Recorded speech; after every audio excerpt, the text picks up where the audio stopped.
What's up, Tube? Welcome back to Loguito's Chop Shop, second best gel blaster channel on the tubes.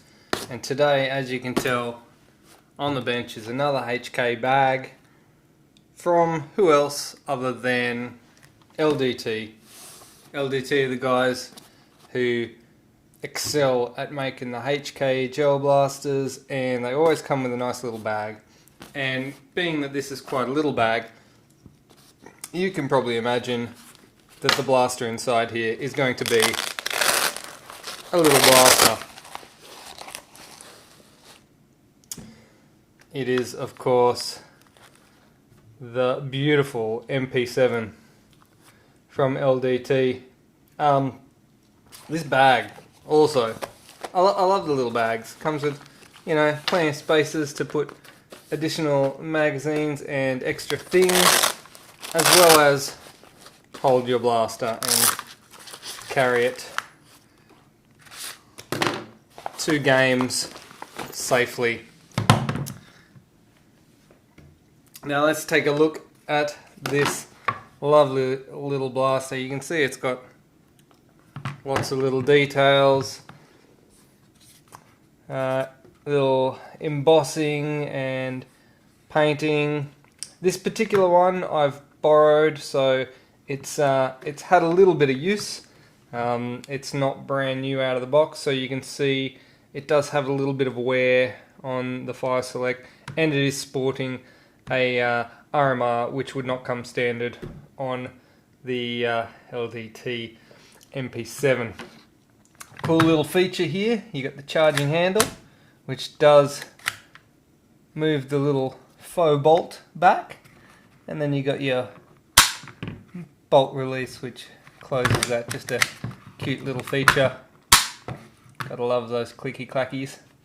You do have a release here for the extendable stock, and a release here for the fold down vertical foregrip.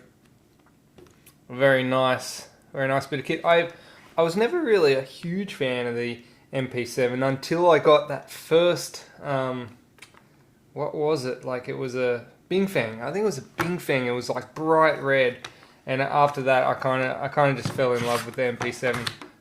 I love the small machine pistol vibe. To fold this back, it's got a release here, which you release and then folds back and clicks back into place quite nicely. I've seen other grips like this that just don't have that. They just sort of fold back and forward and they don't have a lock. Nice to have a lock. Excellent. Let's have a look at the other side. Just going to maybe zoom in a little bit on the features. Here we go. Nice nylon receiver. Got the markings for the caliber, 4.6mm, 30 by. You got your select fire, no peel, and peel. Takedown pins in the top rail. Down here, further down on the grip, you can see the HK MP7A1 markings. A little bit of texture on that grip, and the mag release there at the bottom of the trigger guard. Also has a safe trigger with a little safety in the middle of it, as well as your bolt release. Very nice. I got the magazine over here. It's a nylon magazine. It does have the little opening in the top here where you can drop your gels into, and I'll just get some gels now so that we can load it up and run it on the Chrono. Alright, I got some Tactical Edge variety extra hard gels. Just going to pour them into that orifice on the mag. There they go. And if you are unfamiliar with gels, also known as Orbeez, they're little polymer balls that are mostly water based. They're a soft, oh, they're slippery too. They're a soft gel, so you can squash them between your fingers and they explode into little soft smush on impact. So kind of like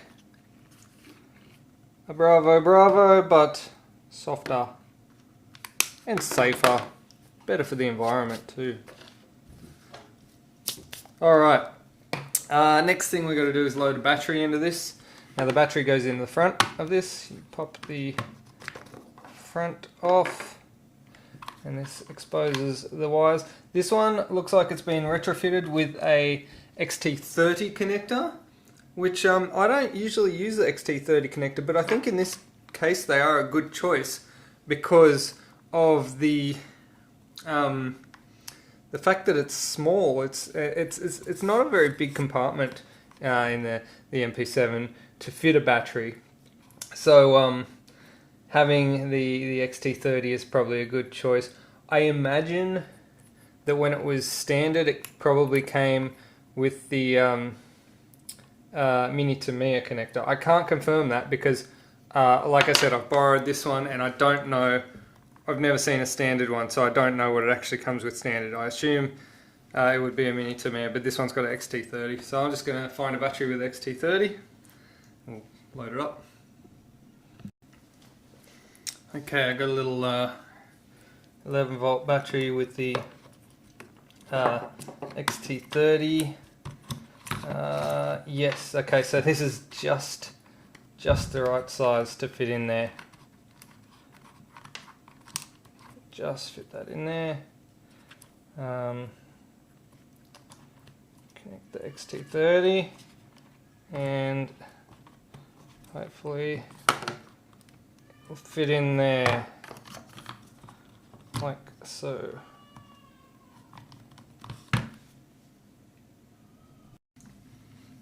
Alright, let's take it to the Chrono, see how she goes.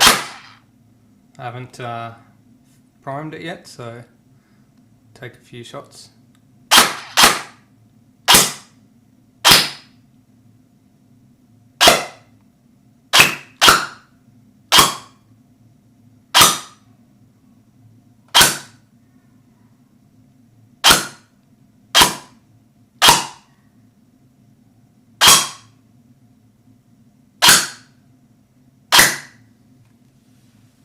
Interesting. Alright, I'll try some full auto. It's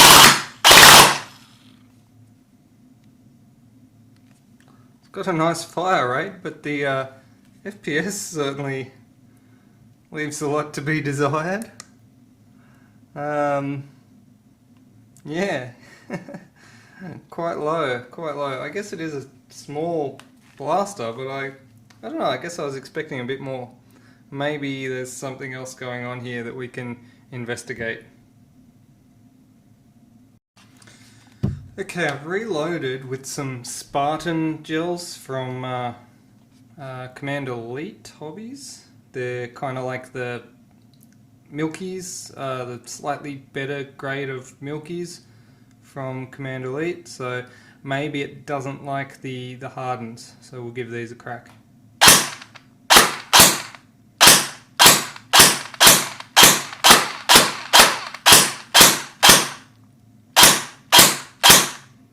It's certainly performing better on these ones. Definitely likes the Spartans a lot more. It even sounds better. Give it a full auto burst. Oh, full auto is not great, is it? It's kind of all over the shop. Yeah, yes. Interesting. But the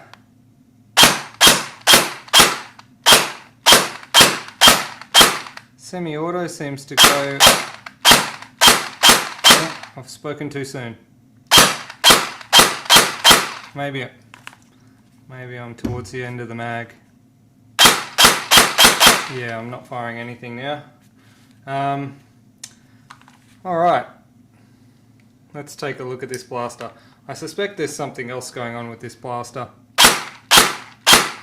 Sounds actually like the anti-reverse isn't engaging either, so that could be an issue with the blaster. Let's take this apart and have a look. Well, certainly not performing as good as it looks. Hopefully that's an issue that we can sort out easily. I'm just going to pull this apart anyway, so let's pull it apart and find out what's going on in here. First of all, we'll remove the battery. Now, I've never taken one of these down before, so it'll be a learning experience, but I reckon I'll start with these takedown pins at the back here. Seems like a good place to start. Just going to get a little pair of pliers to help me get these pins out. Okay.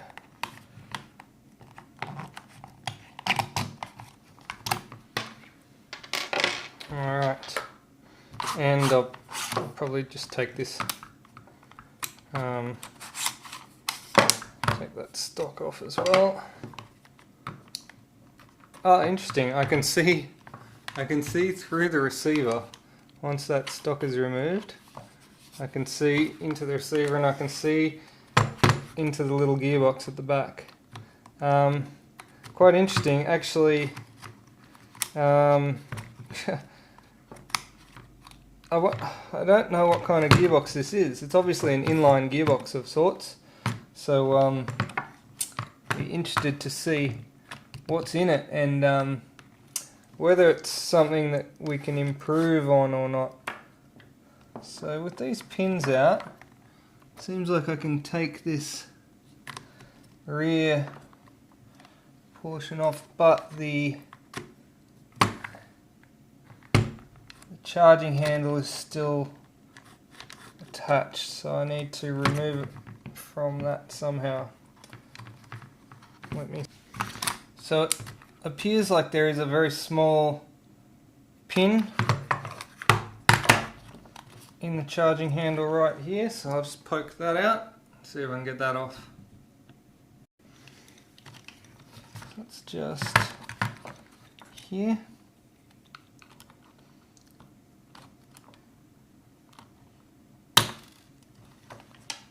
Go. Okay, so now that that pin's removed, the charging handle does come out. There's a little catch there. I'm not sure how that works. I'll have to research that. Probably be important when I'm putting it back together. Alright, now I've got a feeling if I push a pin or two, if I push a pin or two out of here, this whole box is going to slide out the back. Is that what's going to happen here? I hope so. Okay, so on closer inspection of this, it seems like the only pin in the entire receiver is this one. And then there's the pins going through for the fire select and the bolt release. So I guess they, being ambidextrous, they go all the way through, so they'll have to come out. And I guess this pin, which looks like it's the trigger pivot, that pin, they're the only pins across the entire receiver. Everything else is one piece.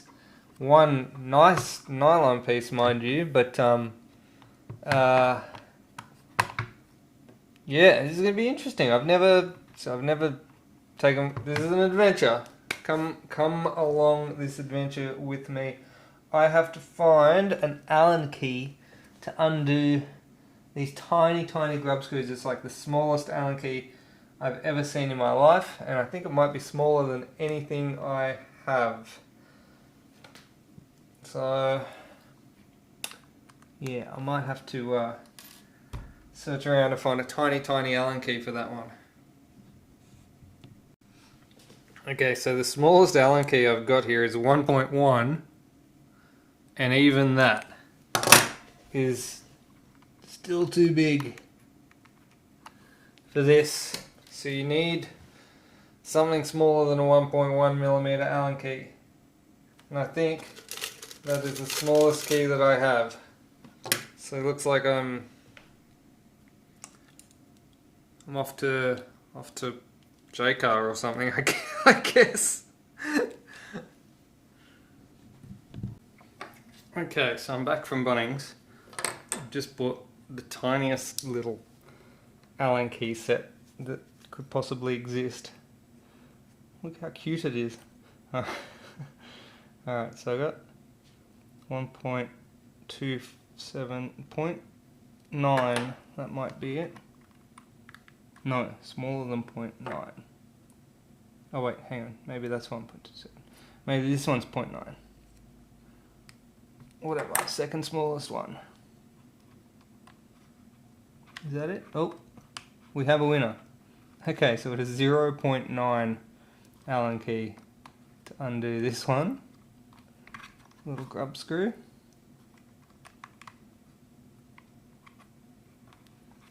It's a fiddly little one, just because the length of the Allen key happens to be the same length as the trigger guard, so it just fouls as it goes around. But get that one out. Alright, that is one long grub screw. It's tiny, but it's long. Looks like it goes all the way through that. Ah, yes. So there's a hole there, and it does go all the way through into it. Where did that just escape to? Oh, stuck to the side. Obviously the magnet motor has captured that. Alright, now we'll flip to the other side to get this other one. There's another one on this side, and I believe it's about the same size. So again, it's the 0.9 Allen screw. I'll just undo that one. Okay, if this is anything like the last one, it will be quite a long grub screw that goes all the way in. So fortunately, if you put this in the safe position, there's enough room for you to rotate the entire Allen key. Alright, not yet. Gotta be soon, alright.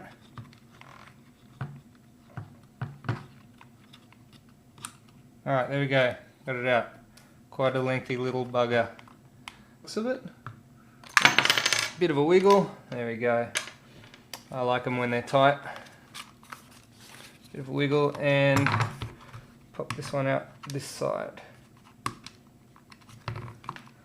Now I imagine the orientation of this is going to be very important, because that is the selector. I'm going to take these out and maybe give them a coat of paint, probably off camera, because the paint does seem to be chipping off them very easily, but that's not that important. Alright, next I think I'll knock this trigger pin out. That seems like the next thing to do. Actually, get a load of this. Look at this. This is how I just had to go at the paint, and yeah, this is how easily it comes off. It just comes off with your thumb so easily. Whatever paint they used here was not designed for alloy adhesion, obviously, because that rubs off so easily. Lucky I am going to give it another coat. Alright, let's see which way these go. Try this way. Oh, that seemed to work relatively easily. Although, I might try going the other way just to be sure. Yes, the knurling is on the other side, so good to know. Always try both ways. Alright, now that is all of the pins. I think the trigger is going to have to come out now. Okay, so it looks like you just have to make sure the gearbox is all the way forward in the receiver, and then just pull this trigger as far forward as it can get, and then just drops out. And there is the trigger with that little trigger safety in there. Now, hopefully, if the legend be true, I should be able to just push the whole gearbox out of the back. Look at that. Look at that. That is amazing. There's the little plate. Serial number plate. That is amazing. Look at, oh man. This little gearbox. Okay, piece of the selector just fell out. Good to know. I think that came from in here. Alright, look at what is going on in here. There is all sorts of stuff going on in here. We have got MOSFET board, fire control unit. We've got a positive wire here, which is sort of, I want to say dangerously exposed, but I guess it's in no danger of touching anything, being that it is a nylon receiver and not a metal receiver. But still, the heat shrink is not somewhere where I'd like it to be. It looks like there's some sort of small motor. It looks smaller than a 460, I want to say, but slim.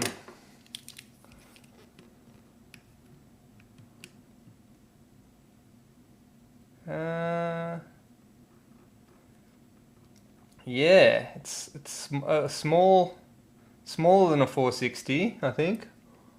Or is that 460 length, but it's just slimmer this way? It's only, it looks like it's, oh, it's got a strong magnet. Looks like it's only 15 mils, 16 mils wide. Yeah, that is, and look at this little box. Just move that one out of the way. It is such a dinky little box. Look at this. Here's the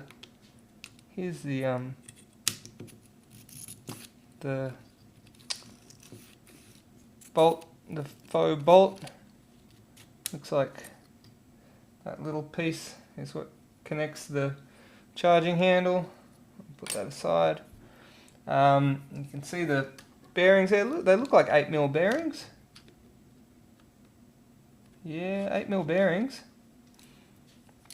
So, got 8mm bearings. There is 4 of them. 4 of them. Obviously, because it's a smaller gearbox, there's a different gear set in there. It's not the standard 3-gear set that we'd be used to in a V2 box. And it's got this MOSFET in here. There is a lot of stuff going on here in a tiny package. I was not expecting this, to be honest. Was not expecting this at all. Yeah, wow. This is going to be a learning experience for me. And perhaps you too. Oh, this is interesting. So this muzzle is alloy, and this sort of front half of the outer is alloy. But then when it comes to here, which is it's not even really the front of the gearbox. It's just like this piece which holds the barrel. That's plastic. Oh, that's nylon. But look at this. The flex in the nylon is so flexible that the whole barrel can actually twist. Let me zoom that in. Get a load of this. The amount of flex in that whole outer assembly is quite significant. Not sure it really makes that much difference, but I guess if that's able to move around that easily, that I can see the inner moving as well. So if the inner's moving around with vibration, that wouldn't do great things for your accuracy. I can see 3 Allen head screws here and a couple more here. 2 more on this side. So this looks like we're going on an adventure. Alright, so this little piece that fell out appears to be the mechanical trigger safety. So when this piece is in here and your fire select is in there, when it's keyed correctly, so when that there is in the safe position, okay, hopefully you can see this. When this select here is in the safe position, it brings this tab down here, which will physically block the trigger from being pulled, and then when you engage any of the other positions, it actually pulls that out of the way. So that's what that little piece in there is for, and it just sort of sits in there. So something to remember for reassembly. Pop that little thing in, otherwise you will have no physical safety. Alright, I reckon I'm going to start by removing this screw here, because that appears to just hold the spring for the faux bolt guide. So I'm just going to pop that one out.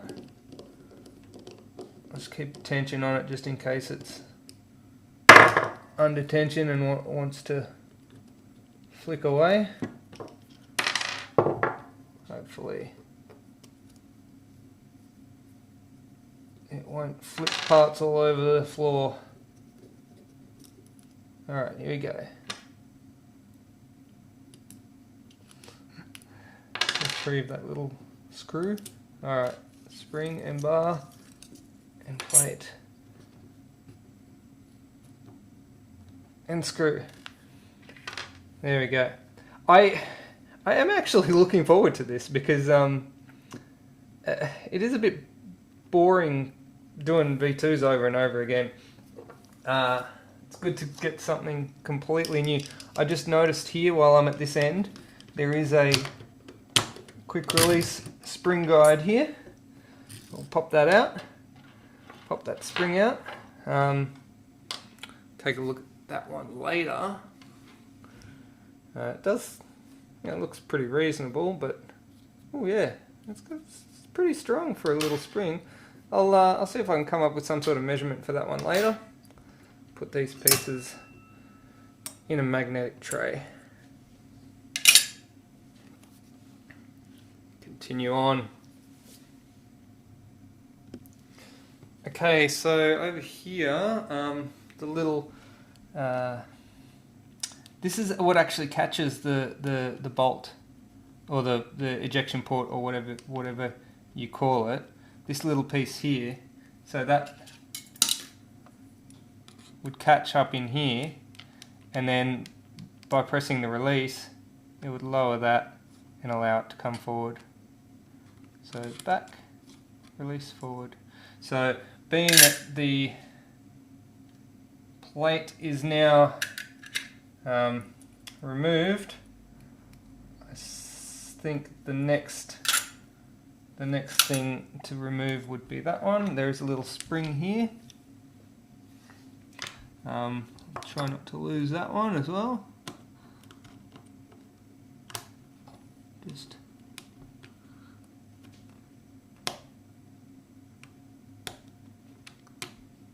interesting. Maybe, oh, here we go. Okay. I'll get my little pick in there, and then I'll just remove this plate so that the spring doesn't fly out if it's under tension. Doesn't seem to be under tension, so that was good. Okay, put them aside. That has a little pivot that actually comes out with it. Cool. This is actually the piece that the bolt release keys into. The actual this piece here keys into that. So we don't need that one either. Alright, we're getting there. There's a lot of plastic here which is holding the outer, and it also looks like it's holding some of the electronics here. Looks like the sensor for the sector, I guess. Is that? I'm not sure what that is down there. This looks like the switch for the fire select is here. There's a little detent sprung in there as well.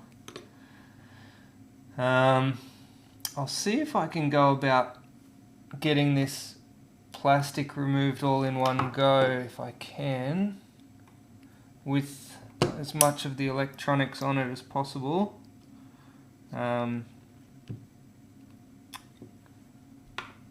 There's a couple of big Phillips head screws here.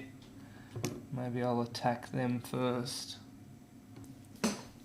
Okay, so looking into this little piece down here, I saw this little sensor, and I thought that must be like the sensor for the sector, right? To tell the FET when it's done one cycle, so that it knows when one cycle is. And I was looking at it, and I'm like, but it's here, and the sector gear is like up here somewhere. So I'm like, how does that work? How does that? And I'm looking over here.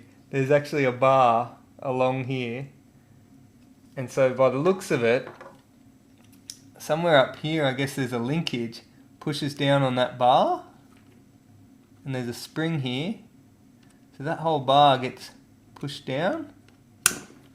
Oh, the whole bar is pushed down, I guess, by sector. When that goes around, there must be another linkage or something on the cam, on the sector, which pushes this down, which pushes this little bar into this sensor down here. That's amazing. I love it. It's so complicated and compact, tiny.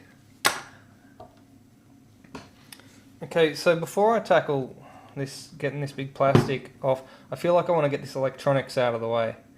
And if I do this one screw here out of the MOSFET board that holds it into the box, and disconnect the wires from the motor, these wires that go down to this bar should come undone. They should unplug from the board. So I should be able to just remove that and then unplug them.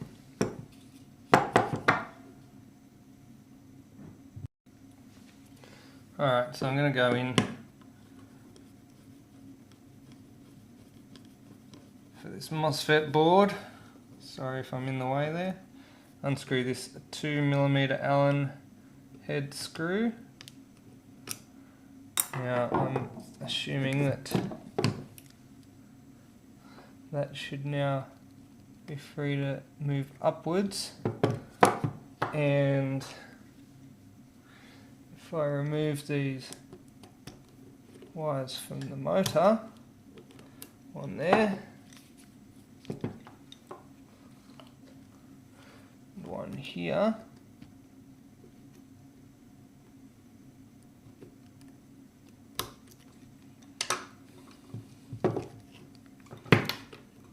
should allow this to freely move up enough for me to disconnect that.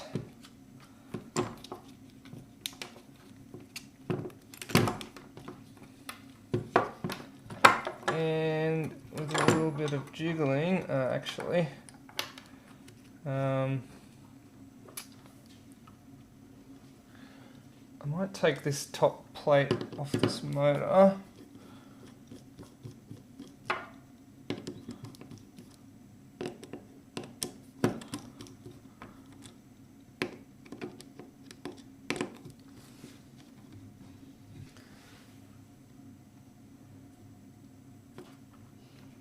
If this comes off, then I might be able to free the negative wire a bit easier, perhaps.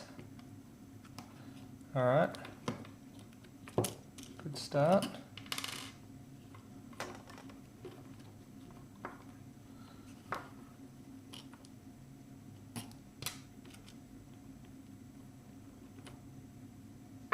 Alright, there we go. Free the negative wire.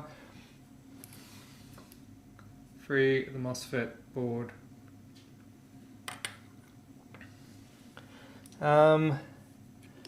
Oh, and also you can see now that I've removed that, you can see the back of the motor. It's a... I don't know.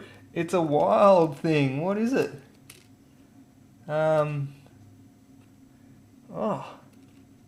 Okay, weird. Hang on, let's flip this over. I think if I remove the motor plate from the other side, same, there's only two on this side because two of the screws came through from the other side. If I remove this motor plate, I believe that should free the motor entirely. Yes, there it is. Look at that. It's got a little bit of... It's got a little... Oh. Did I just do that off camera? Sorry guys. So the motor, which was only being retained by these two remaining screws here, once that plate was off, the whole thing slides free, and look at that. It's a lovely looking pinion, by the way. Nice. No significant signs of wear or abuse, given this is not a brand new blaster. That's good. That's good news. But it is this motor is a weird thing. Look.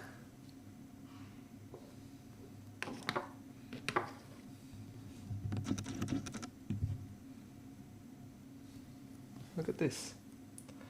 A little bit of gel jizz here.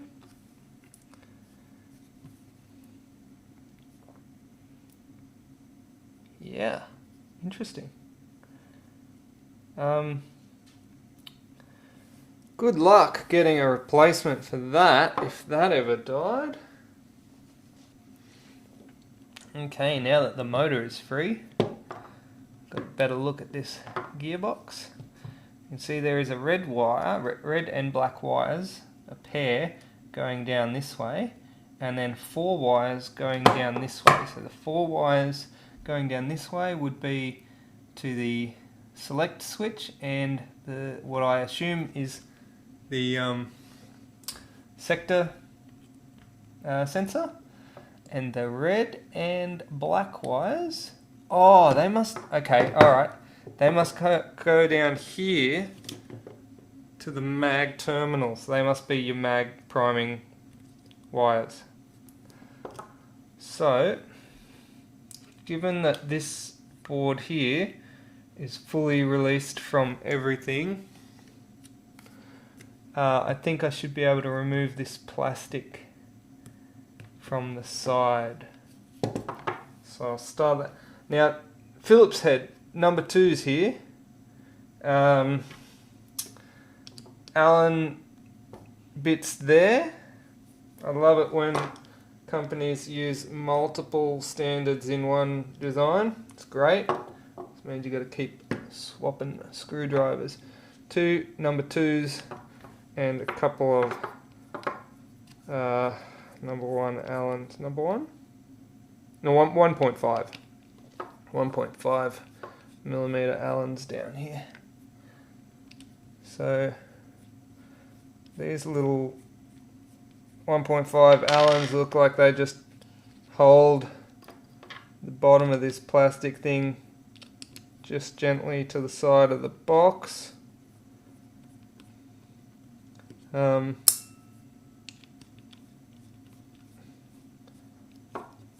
an amazing little bit of kit, to be honest. I was a little bit underwhelmed when I first got it out and tried it and saw that it wasn't super powerful, but now that I've seen how amazingly engineered this is, I'm kind of excited. I like it a bit more. I like it for different things, not for its performance or playability. I like it for its design consideration. And this is a cast alloy box in here as well. I feel like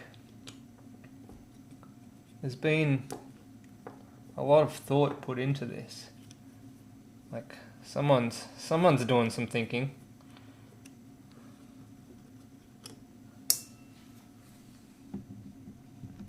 Okay, so there is a little spring here for the for that sensor arm. So I'll take that out before it gets lost. In fact, can that hole set? No, that sensor arm's screwed in. Alright, so I think I've still got to do the 2 Phillips head screws at the front of this. Actually, how flexible is this? It's flexible enough that I don't have to do those screws. The whole thing just sort of pops off because this is very flexible. So I can probably leave these 2 Phillips head screws intact and just leave the barrel with the... I'll actually take the inner out of there so I can look at it closer, and then leave the rest of this assembly for now. I want to take a closer look at this later, but for now we'll put that away, and we'll take a look at it later when I have a look at the barrel. Now there's our friend, the sensor bar. So is that? Yes. Okay. You seeing this? There is a tiny little magnet on the end of that bar, so that is a Hall effect sensor, and that bar has a magnet on it, so it moves up and down. There is another bar here, which I'm going to assume in here somewhere there is some sort of... Oh, that could be directly pushed off the piston, because that's the back of the cylinder. And it's a cute little cylinder too. Look at it. I mean, looking at this cylinder, and actually, I had intentions to radius this gearbox when I pulled it open, because I'm like, it is a cast gearbox, I'll maybe radius it. But look, it's actually radiused. It's radiused in all the corners quite nicely.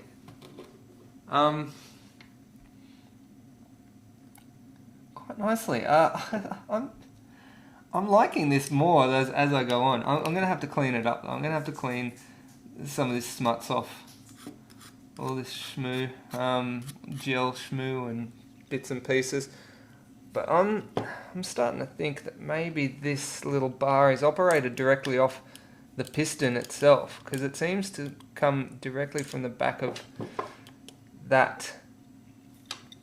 So I'm just going to give this a bit of a smut swipe, and then I'll be back. Okay, something I've just noticed. I should have probably noticed earlier, but I only just noticed the mag terminal plate is still attached to the box there, so that's of note, worth noting. I actually had assumed that it would have come off when this came off, but it didn't, so it is still there, and I might actually even just take it off now because it seems to be held on with this screw here. And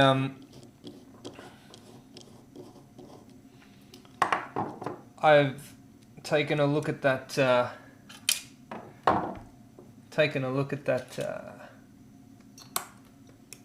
lever here, which I love. I don't know why I'm in love with this lever.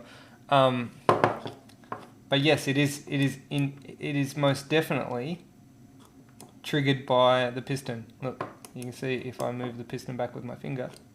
Boop.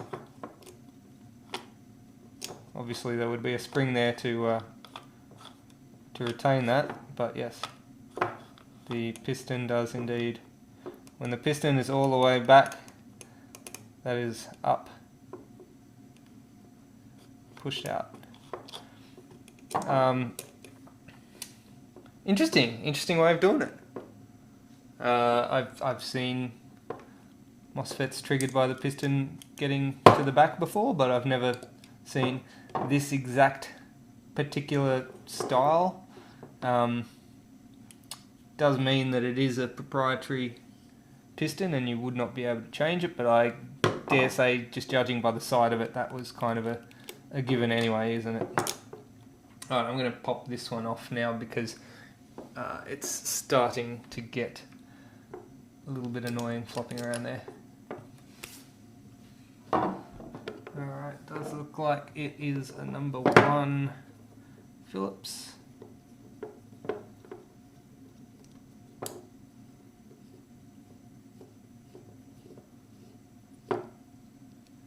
Go. Alright, and now there are a number of what appear to be 2, is that what I've got there? 2mm? Allen,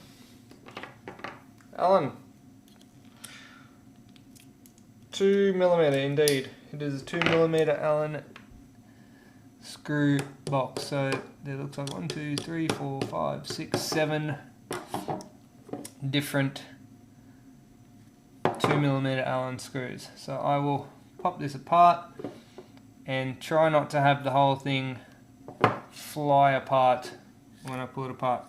I initially, when I was playing with this, I thought that it might have had a anti-reverse latch issue. That doesn't appear to be the case. I have a feeling that what I may have been seeing or feeling was the precock perhaps in the MOSFET. Maybe it's got a little bit of precock. Yeah, interesting to know anyway. Let's take this apart.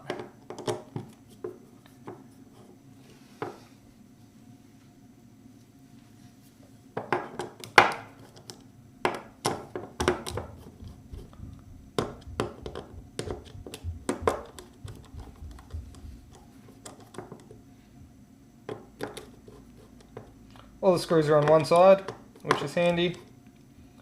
I like it when they're all on one side. I hate having to flip them back and forth.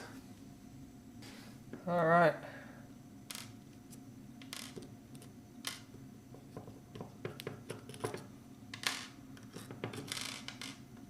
Let's pop this apart.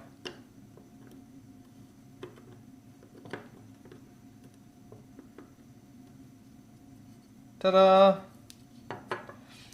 Wow, look at that. They've got LDT stamped gears, proving that this is a LDT proprietary gearbox, like we didn't already know. Here's the little piston. Again, a little proprietary piston. Oh, look at it, it's cute. I hope that's a standard size O-ring, because I'd like to play around with O-ring on that, but... Oh, and here's the little thing. Is that the thing? Yeah, that's the thing that does the thing, with the curve thing. So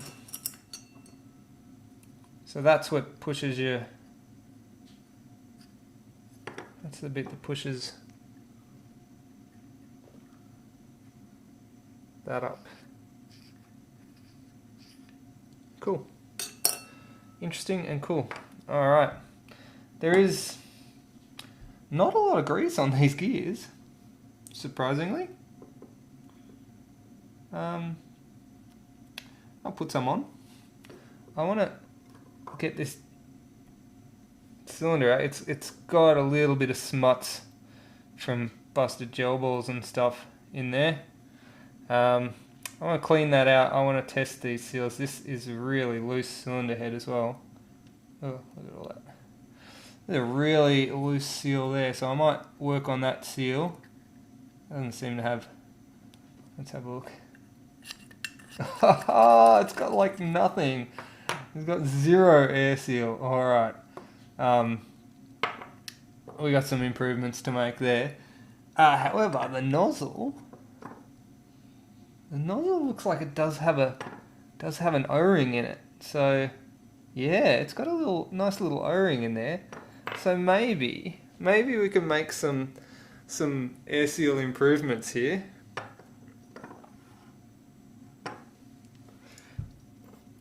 Oh, this is good. I like new things because I also like things that aren't 100% and need to be improved a little bit, because I was kind of getting bored of V2 gearboxes that have already got excellent air seals and are already kind of at the top of their game. There's nothing left to do for me. There's definitely plenty for me to do here. Maybe not plenty, but a little bit of mucking around at least. I'm going to try an O-ring here, and I'm going to try and fix this air seal up on this cylinder. It's kind of cool how it's an offset nozzle cylinder. Yeah, interesting. I like these little gears too. It does look like they've got a standard sort of anti-reverse. Oh, this is interesting with the anti-reverse. The spring is there, so when I put that back together, I'll just have to make sure that that's where it needs to be. It looks like a standard anti-reverse, but a wacky spring. And then it's got this tiny little tappet plate. Alright, let's take it apart further. Alright, so there's the anti-reverse. There's one of the spur gears. I don't want to disrupt the shimming on this too much, because while it was not perfect, it wasn't bad either. So I mean, I like to not mess about with it too much, because while it could be improved, it's easier to improve rather than start from scratch.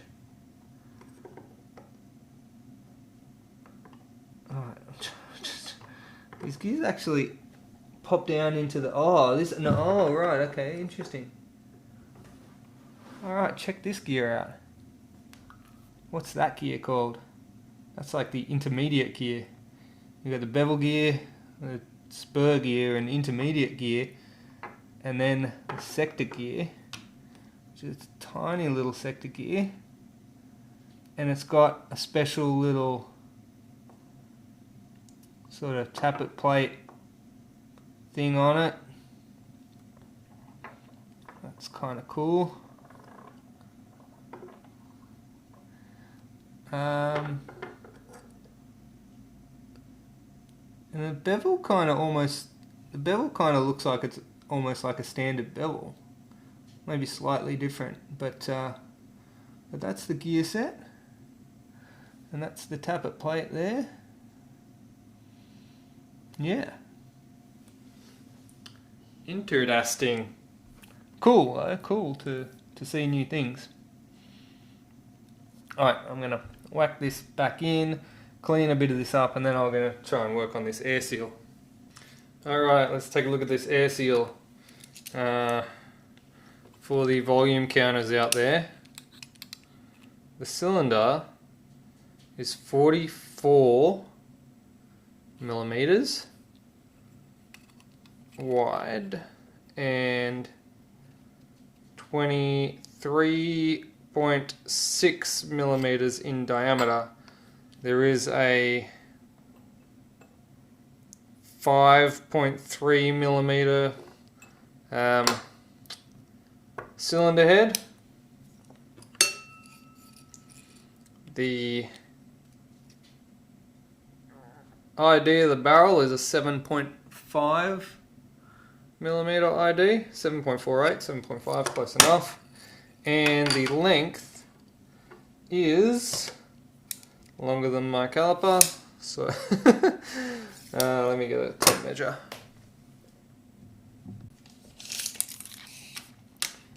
So the length is 21.5 to the T. Do with that what you will.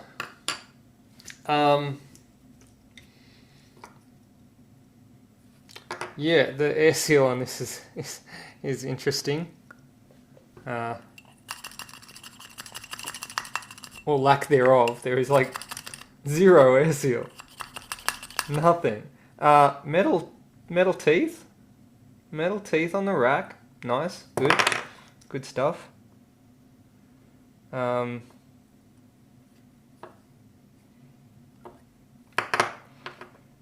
am going to change these O-rings though. I'm going to change this one.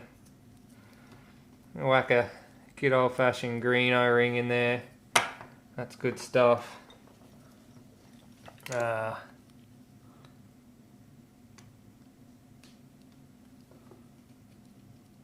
Change this one out. Just some random O-ring I had lying around, which I think should fit. Incidentally, it's the same O-ring that I use for the APS CO2 mags, if that has any meaning for you. Okay, so that should be sealing now. Alright, and got the green O-ring on this one. Let's just give it a test.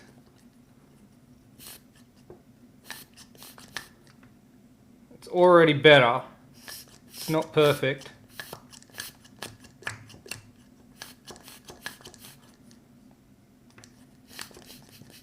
I feel like it's in the cylinder head still though.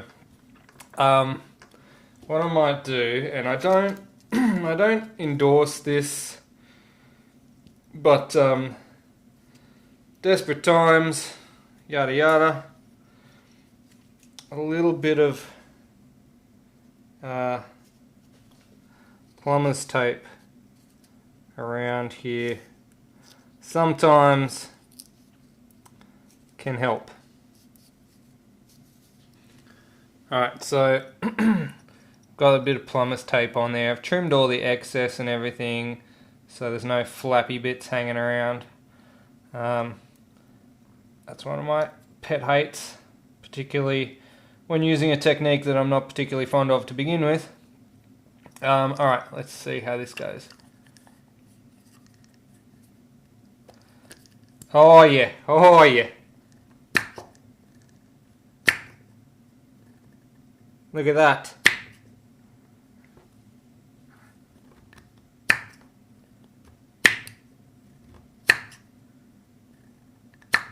Yeah, so I mean, like I said, desperate times. Using plumber's tape on the cylinder head is not something I endorse, but sometimes. Oh yeah, let's get that nice clean snap. Now that I've got a good seal there, let's put this nozzle on and see how we go. Oh yeah, still a nice seal, even up here. It's hard to test in the forward position. Not perfect up there. Maybe a dab of grease on that nozzle and we'll get the best we can possibly get out of that setup. It's certainly a fair improvement from what it was. whacking a touch of grease on there. That'll help with lubrication of this nozzle going back and forth, and a little bit of grease in the O-ring never hurt the seal either. Like, it can improve the air seal a little bit as well, so see how we go with that. Nozzle forward. Oh yeah. Yes, significantly better air seal with a bit of grease in that O-ring. That grease just helps to fill any little gap that the O-ring might not be sealing, and it also, like I said, provides essential lubrication. I'm also gonna whack a dab of grease in here because that's bone dry in there, and I'll do the entire gear set as well. I'll whack a bit of grease on these gears, and of course also in these rails. So I'll do a bit of that off camera, and we'll come back and slap it all back together. Actually, I'm not going to film slapping it back together because it's just the reverse of taking it apart.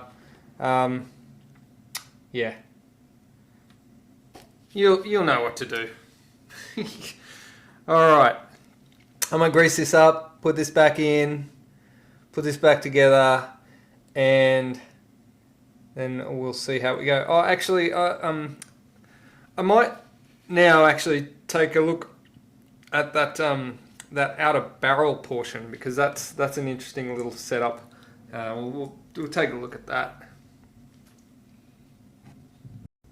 Ooh, get a load of this, get a load of this.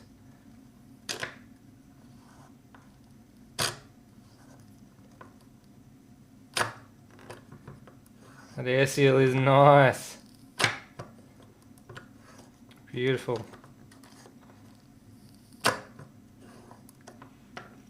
Excellent. Alright, that's what I like to see. I'm going to pop this back together.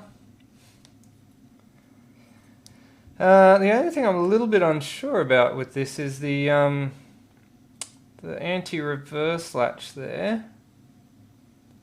I guess I'm going to have to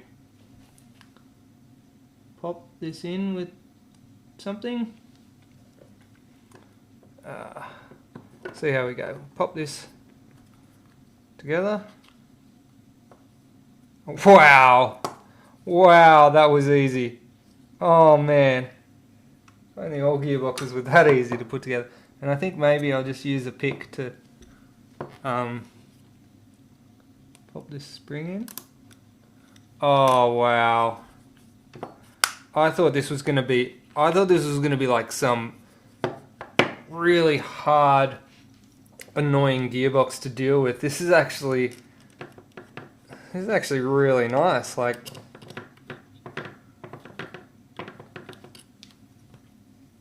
I kind of wish more gearboxes were like this. This is really nice. Oh, something I should point out. Eagle-eyed viewers may have spotted it already. This here is a bit of shitty casting. You can see there's air in the cast there. So, I mean, that doesn't fill me with confidence for the quality of the cast of this gearbox. Some people will just tell you that cast gearboxes are just garbage anyway, so one cast is the same as another cast. Although there are different grades of casts and different qualities in casting, I imagine that this one's probably towards the low end of the scale. Just what I'm guessing, and hence why I was almost going to insist on radiusing the box, which was fortunately already done for me. So yeah, just another thing to keep an eye out for. That's not great.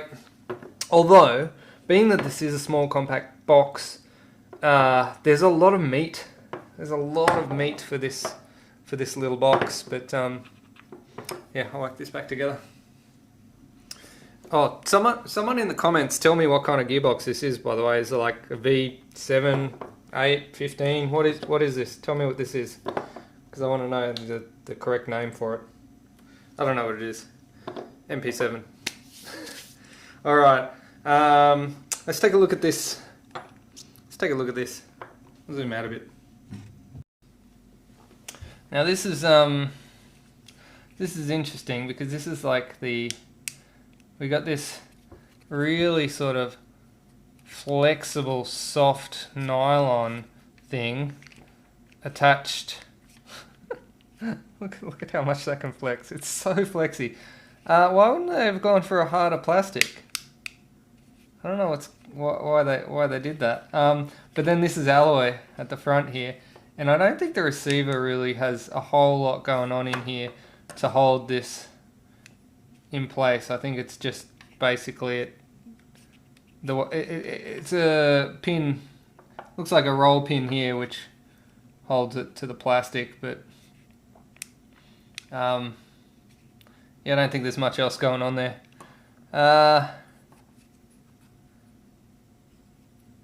Actually, there's not much else interesting to look at in this. To be honest, I thought there was going to be more to it.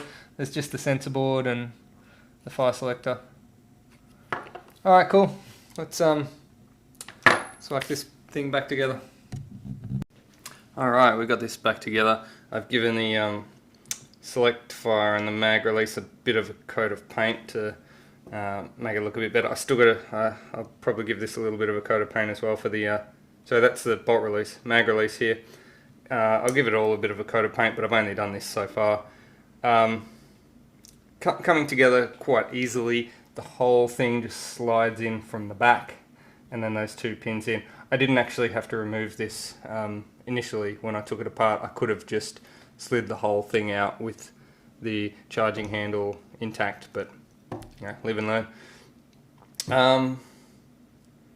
I think it's time to take this to the Chrono. See how we go. Okay, here we go.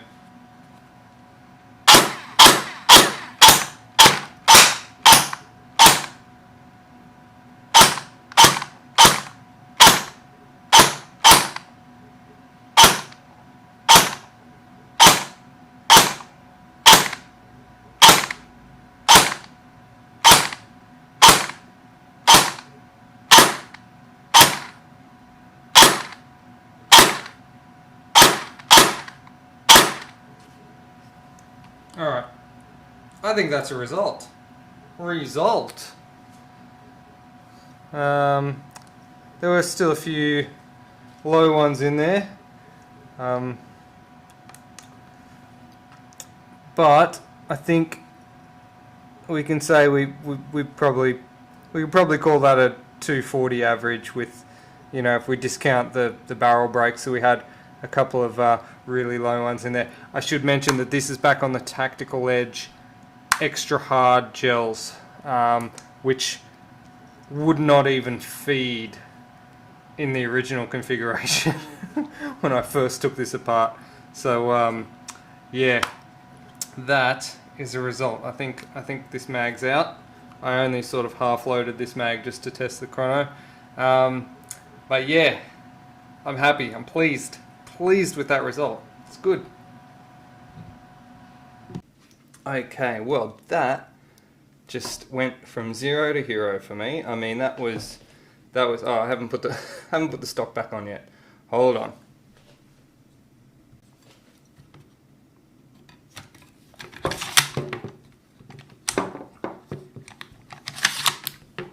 Alright, there we go. Thought something looked a little bit weird. There's got a battery under there supporting the back of it. Okay, yeah. That certainly was a result. Very, very happy with how this turned out. I was a little bit disappointed initially with the low power and the inability to feed some types of gels. I thought that's a bit weak, but also then I saw the tiny little gearbox in here, and I thought, oh, okay, you know, it's only got a small cylinder and everything. But now that it's pushing some nice numbers, 240-ish, albeit even with the small cylinder and the standard spring, I should add. I think that's pretty nice. Like the receiver, the one-piece receiver, one-piece full nylon receiver, very nice. Metal upper rail as well, just for what that's worth. Very nice. LDT certainly do come out with some good stuff. This probably isn't the nicest LDT blaster that I've come across.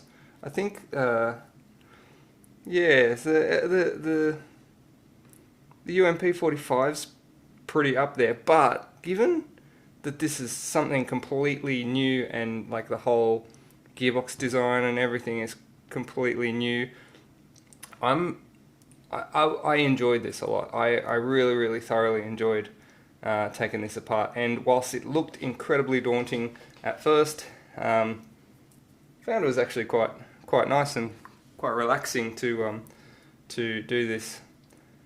Anyway, I think that's it for me.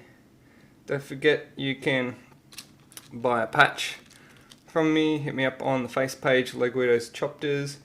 And if you enjoy what I'm doing here and you'd like to support the channel, you can buy me a coffee down below. Shout outs to Adam Hoy, who's buying me coffees, even though I've been a little bit slow to get content out lately, purely because I've been busy with other things. Alright, thanks for watching, guys. Peace.